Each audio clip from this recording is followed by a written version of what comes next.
दोस्तों yes bank की बात करें तो स्टॉक के अंदर आज बहुत ज़बरदस्त गिरावट हुई है। पिछले कई दिनों से स्टॉक लगातार शानदार प्रदर्शन कर रहा था और आज इस गिरावट ने पूरा माहौल बिगाड़ दिया। ये जो भयंकर गिरावट है उसके बाद में क्या करना चाहिए? क्या अभी भी बहुत बड़ी गिरावट है या एक शानदार बाउंस बैक की संभावना बन रही है और इस गिरावट का फायदा उठा के हमें इन्वेस्टमेंट करना चाहिए?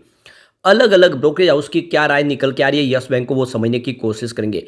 और आज जो गिरावट हुई है ये बीएसई सेंसेक्स में तो कम थी, लेकिन निफ्टी स्मॉल कैप और मिड कैप की तो आज धुलाई हो चुकी है। जबरदस्त पिटाई और लोगों का पोर्टफोलियो आज बहुत बुरी तरह से पिटा है। लोगों को बहुत भारी नुकसान हुआ है, सभी शेयरों में भारी गिरावट रही है। अभी गिरावट का माहौल कब तक जारी रहेगा और क्या यहाँ से कुछ रिकवरी की संभावना बनेगी? क्या इस लेवल पे खरीदारी करना चाहिए? जानने की कोशिश करेंगे इस वीडियो के माध्यम से।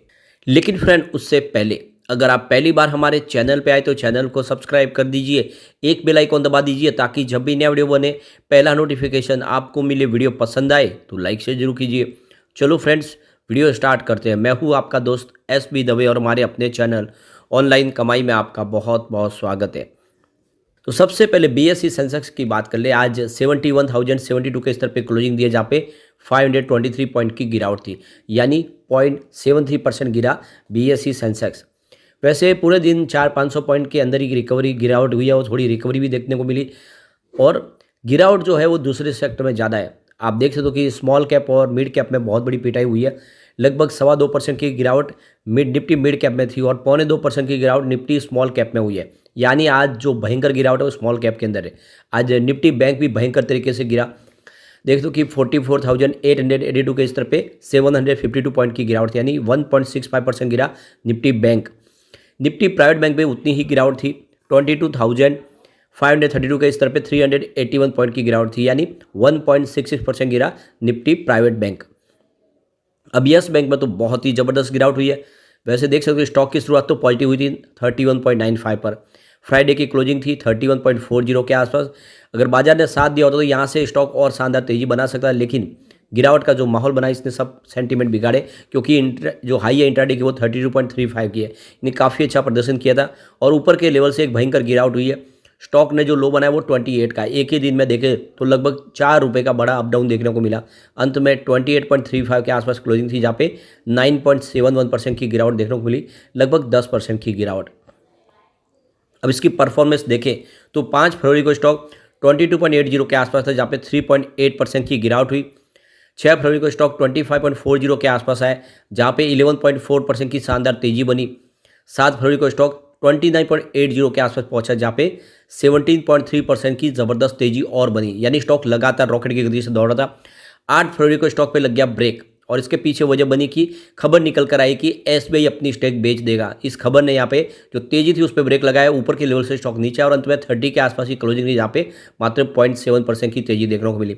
लेकिन जब क्लेरिफिकेशन आया, एसबीआई ने कहा कि हम ऐसा कुछ नहीं करने जा रहे, हम अपनी स्टेक नहीं बेचेंगे, तो 9 फरवरी को स्टॉक फिर रिकवर हुआ और 31.40 के आसपास क्लोजिंग थी, जहाँ पे 4.7% की गिरावट हुई। तो लगातार पॉजिटिव माहौल बना हुआ था, लेकिन आज भारी गिरावट ने सारा का सारा मामला बिगाड़ दिया।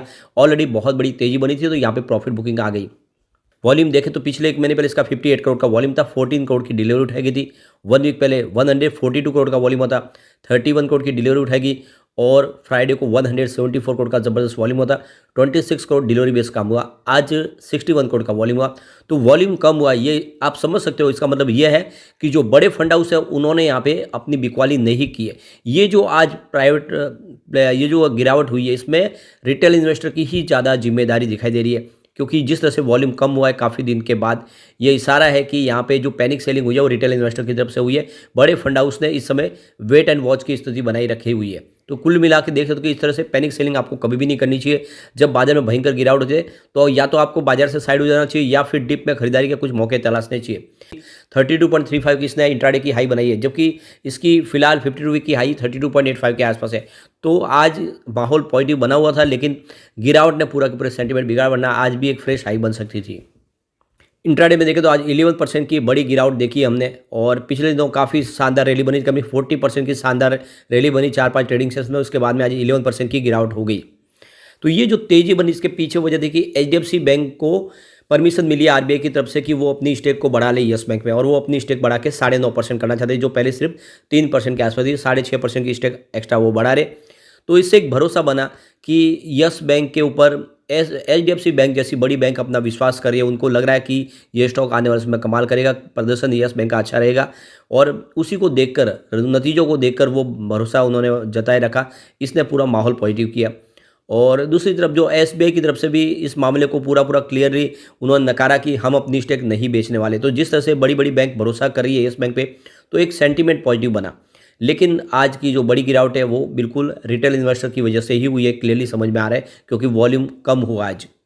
अब यहाँ पे देखो कि यस बैंक को लेकर एंजल वन के अमरदेव सिंह का कहना है कि स्टॉक ने 32% की एक लंबी तेजी लगाई, लंबी छलांग लगाई, उसके बाद में ऊपर के लेवल से प्रॉफिट बुकिंग आई है। तो बाजार के सेंटीमेंट को देख के एक तरह से जो उसने 32 का लेवल है उसको सस्टेन नहीं किया और इस वजह से प्रॉफिट बुकिंग की संभावना बन रही है।